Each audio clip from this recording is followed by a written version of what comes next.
You didn't save money. You bought a time bomb. People don't buy cheap cars because they're stupid. They buy them because they're out of options. Rent is due, work is far. Missing one paycheck isn't an inconvenience, it's disaster. Then a listing appears. Low price, luxury badge, clean photos, and the most dangerous phrase in the used car market. Minor issue fixed. It feels like relief. That relief is the fuse. A few quiet weeks, maybe a smooth month. Then one sound, one warning light, one shudder. And the math detonates. The repair isn't $300, it's $3,000, $5,000. Sometimes more than the car is worth. Transmission, timing chain, electronics. Money you don't have for a car you can't replace. Now you're trapped. You can't afford to fix it. You can't afford to sell it. And tomorrow morning, you still have to get to work. This isn't bad luck. It's not rare. It's not random. It's a repeatable pattern. And if you buy the wrong cheap car, this outcome isn't a risk. It's the default. The cheap badge that lies. A cheap price tag feels like a win. It feels like you outsmarted the system. Same car, same badge, thousands less than market value. On paper, it looks responsible. In reality, that cheap badge is rarely a discount. It's a warning label. Cars don't become cheap for no reason. They become cheap because someone else already paid the price. High depreciation isn't generosity, it's a signal. It usually means expensive failures, known weak points, or designs that punish owners after a certain mileage. By the time the price collapses, the problem is no longer if, it's when. Luxury brands are the most deceptive. A cheap BMW or Audi looks like a steal compared to a new economy car. Leather seats, prestige, power. But what you're really buying is luxury level repair costs on a budget you don't have. Parts aren't priced for cheap buyers. Labor isn't discounted because you found a deal. When something breaks, and it will, the bill reflects the car's original price, not what you paid for it. Then there are cars that look cheap because they were designed cheap. Cost-cut transmissions, weak timing components, electronics pushed beyond reliability limits. These cars flood the used market because owners dump them right before failure. The price drops fast, listings pile up, and desperate buyers step in thinking they found an opportunity. They didn't. They found the exit door their owners ran through. The most dangerous part is that nothing feels wrong at first. Test drives are fine. The engine sounds healthy. The seller swears the common issue was fixed. And technically, it might have been, just not permanently. Temporary repairs mask permanent design flaws. That's how the lie works. Cheap isn't about the number on the listing, it's about why the number is low. And if the price looks too good for the badge, the mileage, or the features, it's not because the seller is generous, it's because the car is quietly waiting to collect what it's owed. The repair bill ambush. The most dangerous part of a cheap car isn't the purchase, it's the silence that comes after it. For weeks, sometimes months, everything feels fine. The car starts every morning. The commute is normal. No warning lights, no strange noises.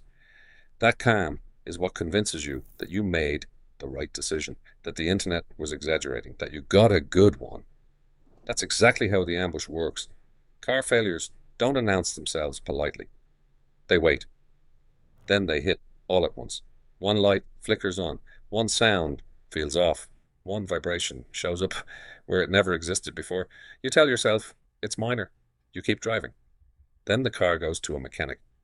And the conversation changes tone immediately. The estimate doesn't start with hundreds, it starts with thousands. Modern cars don't fail in isolation. A bad transmission isn't just a transmission, it takes sensors, control modules, mounts, fluids, and labor with it. A timing issue isn't a simple adjustment. It's chains, guides, tensioners, and hours of teardown. Electronics don't get fixed, they get replaced. And every replacement assumes another one is coming soon. This is where cheap cars punish hardest. You didn't budget for repairs because you couldn't. You bought cheap to stay afloat, not to absorb a $4,000 surprise. But the bill doesn't care about your budget.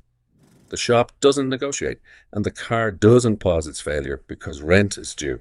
Worse, the timing is always perfect, perfectly bad. The breakdown never happens when you're ready. It happens before payday. before bonuses, before tax refunds. And suddenly, you're forced into decisions you never planned to make. Credit cards, payday loans, borrowed money, or unsafe delays that make the damage worse. By the time the dust settles, the math becomes brutal. The repair costs rival the purchase price. The resale value collapses, and the cheap car that was supposed to save you money has quietly locked you into a cycle of loss. The ambush isn't accidental, it's structural. Cheap cars fail when owners are least able to recover. And that's why the repair bill hurts more than the breakdown itself. The usual suspects. Not all cheap cars are dangerous, but some models show up again and again in the same stories, the same complaints, and the same repair bays. These are the cars that look like bargains on the surface and become financial sinkholes underneath. They aren't bad because of neglect.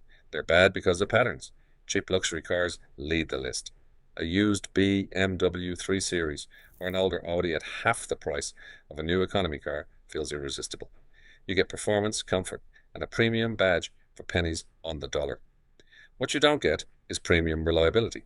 These cars are packed with complex electronics, turbocharged engines, and tightly engineered components that wear out fast and cost a fortune to replace. When something fails, it rarely fails alone, and the labor alone can exceed the car's value.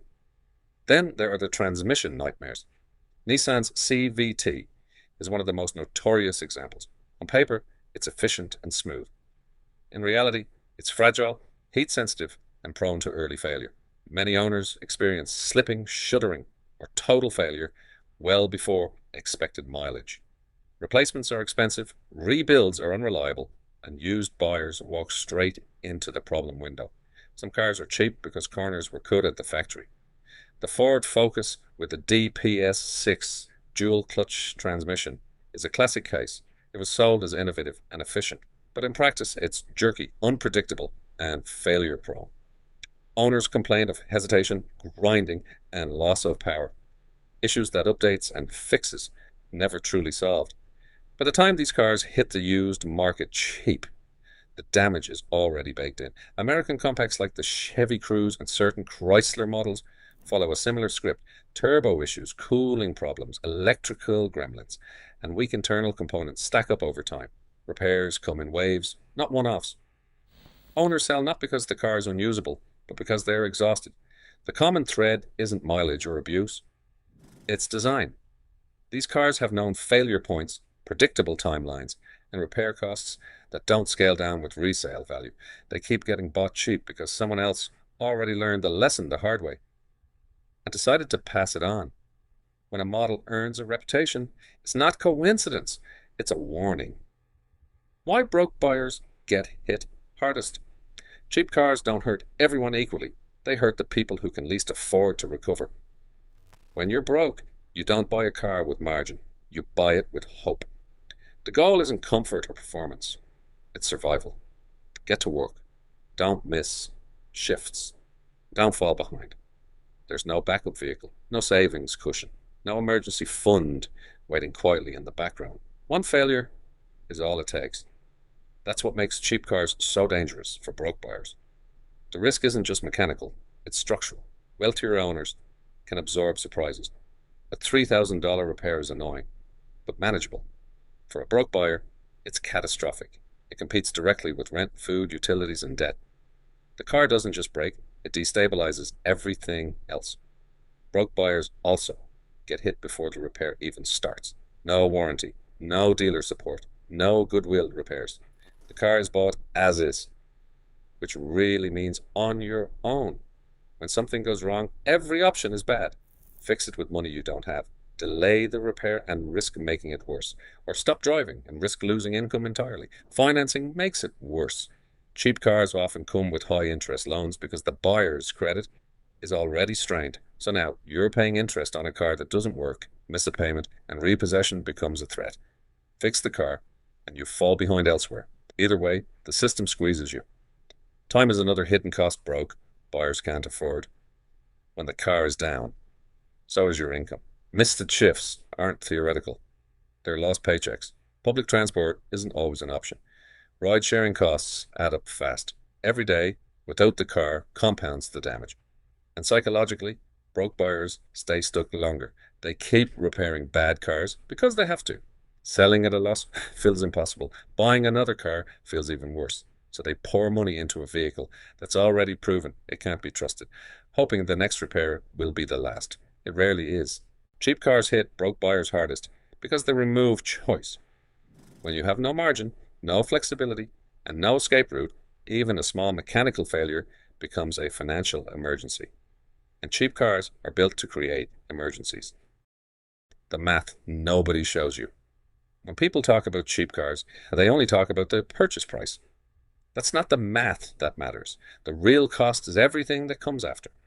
And that's the part nobody shows you. Start with the obvious numbers.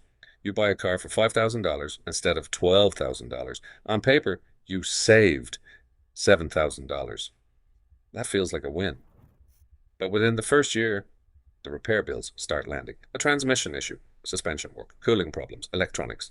Suddenly you're $3,000 in, then another $1,500, then another $800. The savings shrink fast. Now add downtime. When the car is in the shop, you're not just paying repair bills. You're losing time, missed work, ride-sharing costs, borrowed cars, late arrivals. Those costs don't show up on receipts, but they drain you just as fast. If the car is unreliable, every breakdown chips away at income and stability. Then there's depreciation. Cheap cars don't hold value, they collapse. After a few major repairs, the resale value barely moves. You can pour thousands into a car and still be unable to sell it for more than scrap value. The money is gone, and there's no exit. Financing makes the math uglier. High interest loans mean you're paying interest on a car that's actively losing value and reliability. By the time the loan is paid down, the car may already be one failure away from useless. You didn't just buy a bad car, you financed a bad outcome. Compare that to a more reliable, higher priced car. Higher monthly payments, yes, but with fewer repairs, predictable maintenance, better resale value, less downtime. Over 5 years, the expensive car often costs less in total, not just in money, but in stress, lost work, and forced decisions. That's the math nobody shows you. They sell the price, not the outcome. They show the monthly payment, not the 5-year total. Cheap cars look affordable because the hardest costs are delayed, fragmented, and disguised. But the numbers always add up in the end. And when they do, cheap cars rarely come out cheap. The final reality check: cheap cars don't ruin people. Bad math does. If a car only works when nothing goes wrong, it was never affordable to begin with. Price tags lie, listings lie, even sellers lie sometimes. But the numbers never do. And once you understand the real costs, repairs, downtime, stress, lost income, you stop chasing cheap and start buying smart. If this breakdown helped you see the game more clearly, like this video, it tells the algorithm this is worth showing to people who need it. Subscribe to Bidding for Autos for real car buying math, ownership traps, and the stuff dealers never explain.